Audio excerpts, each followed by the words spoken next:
Now, we need a president who also understands and believes that the right to liberty is an unalienable God-given right and who will fight to protect it whenever it is under assault. This means, I believe, we need a president who understands that just as Islam represents the greatest long-range threat to our liberty, so the homosexual agenda represents the greatest immediate threat to every freedom and right that is enshrined in the First Amendment. It's a particular threat to religious liberty. For instance, Catholic charities have been forced out of the adoption business in one state after another because they believe that a child deserves to be raised by a mother and a father. Saw a middle school student in Texas just 2 weeks ago suspended for 2 days for sharing in a private conversation with another student his Christian conviction that homosexuality is wrong. Student clubs are being kicked off of one college campus after another because they hold fast to a biblical view of sexuality. Christian students are being tossed out of one graduate counseling program after another because they will not endorse the normalcy of homosexual behavior.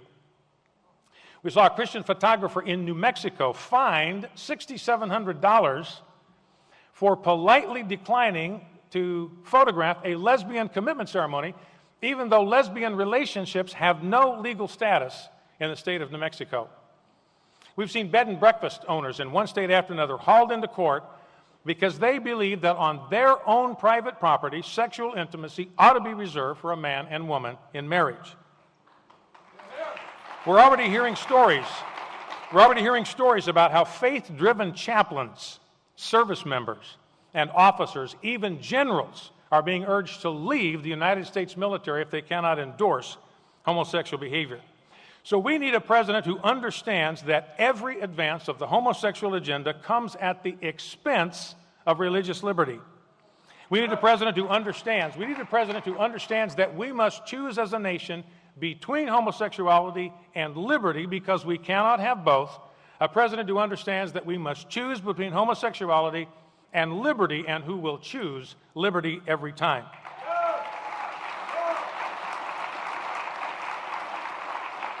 Now, we also need a president who understands the importance of the institution of marriage to our nation's political and economic health.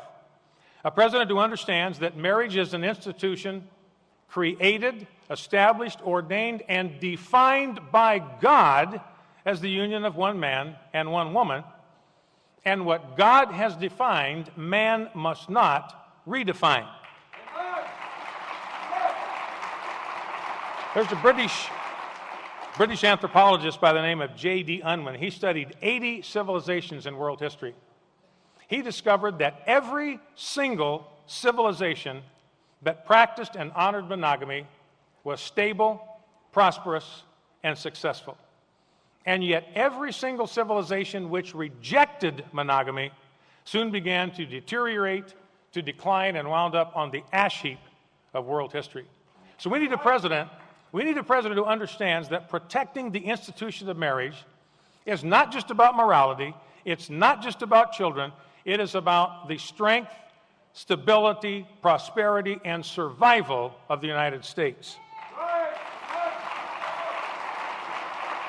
Now, this means we need a president who will endorse a federal marriage amendment.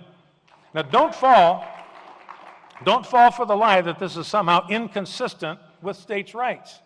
You cannot amend the federal Constitution without getting voters in 38 states to agree with you. You cannot get any more states' rights than that.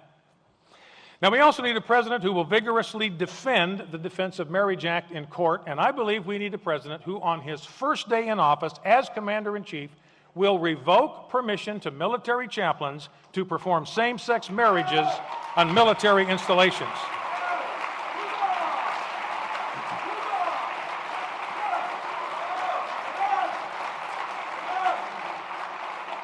I believe we need a president who will work vigorously to reinstate the ban on open homosexual behavior in the United States military. 67% of our frontline troops last year told the Pentagon that homosexuality in the military will compromise recruitment, retention, and readiness. We need a commander-in-chief who will work to reinstate the ban on homosexuality, not just as a matter of morality, but because our national security depends on it. Now, in fact, I believe that we need a president who will treat homosexual behavior not as a political cause at all, but as a threat to public health. The FDA will not allow a male to donate blood if he has had sex with another male even one single solitary time since 1977. They cannot play Russian roulette with the nation's health. The Centers for Disease Control, not the research arms, by the way, of FRC or AFA, has determined that of all of the males who have ever been diagnosed with HIV/AIDS in the history of the epidemic, 90% of them contracted it either through having sex with other males, 60%, injection drug use, 22%, or both, another 8%. Now, what this means is that homosexual behavior represents the same threat to human health that injection drug use does. I believe we need a president who understands that neither homosexual behavior nor injection drug use represent lifestyles that any responsible government ought to normalize, legitimize, legalize, protect, sanction, or subsidize.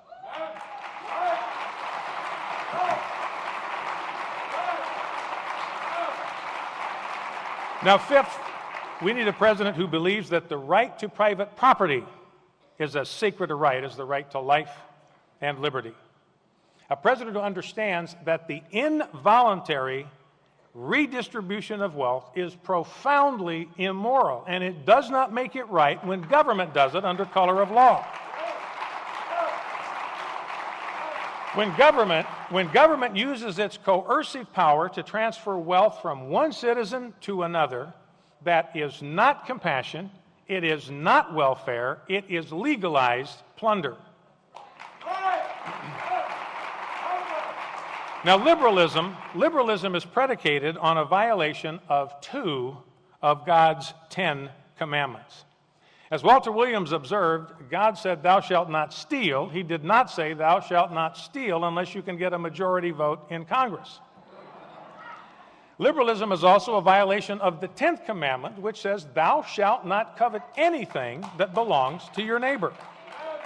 And yet liberalism, and we see this in the Occupy Wall Street protest, liberalism is driven by this angry, bitter, resentful, acquisitive greed for the wealth of productive Americans. Now, I submit to you that no political platform that is predicated on a violation of 20% of God's law can possibly be right, can possibly work, or can possibly be good for America.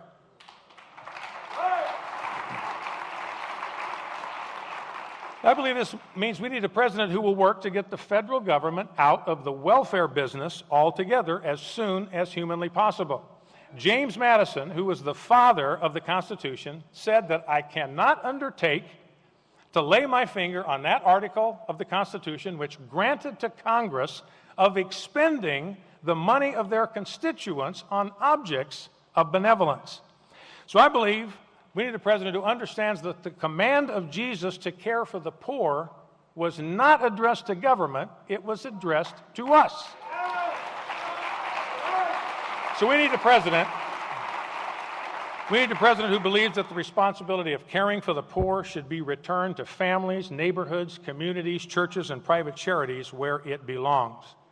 A president who will not insult the American people by telling us that we do not have enough compassion and generosity to take care of the truly needy among us through the strictly voluntary redistribution of wealth.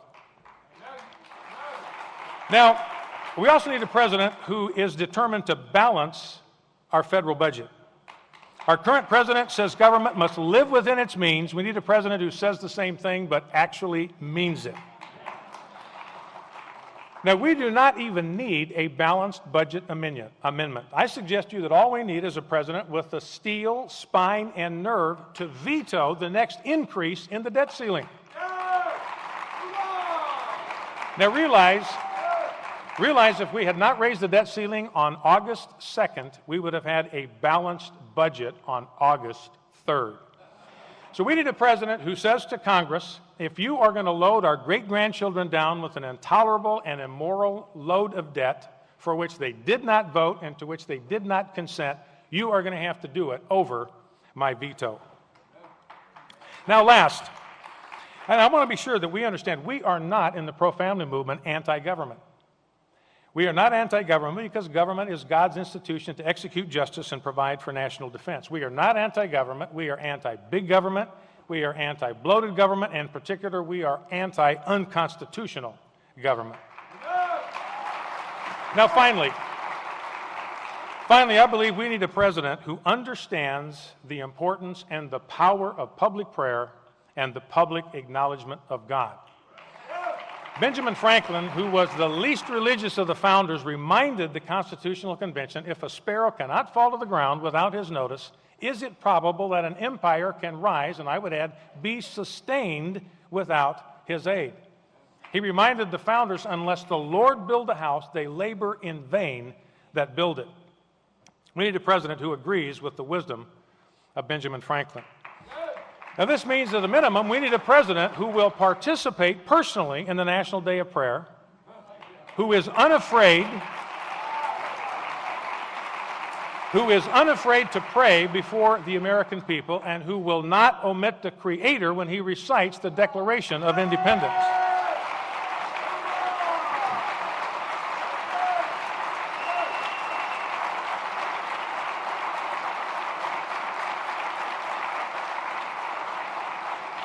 Now, by God's mercy, we have not been hit by a Muslim attack since 9/11.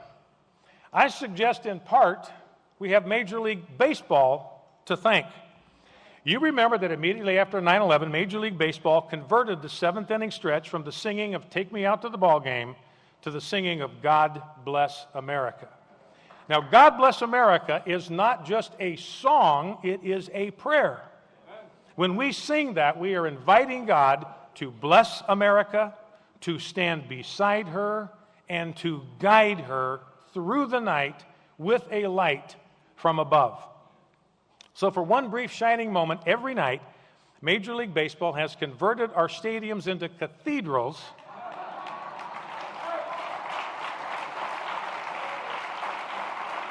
in which tens of thousands of ordinary Americans lift their hearts and voices as one and ask God to watch over and protect the United States. Ladies and gentlemen, I believe that those prayers have been heard and they have been answered. Now, may God grant us a statesman in 2012 in whose heart the sacred fire of liberty burns as intensely and as brightly as it burned in the hearts of the founders. And may God continue to bless the United States of America. Thank you.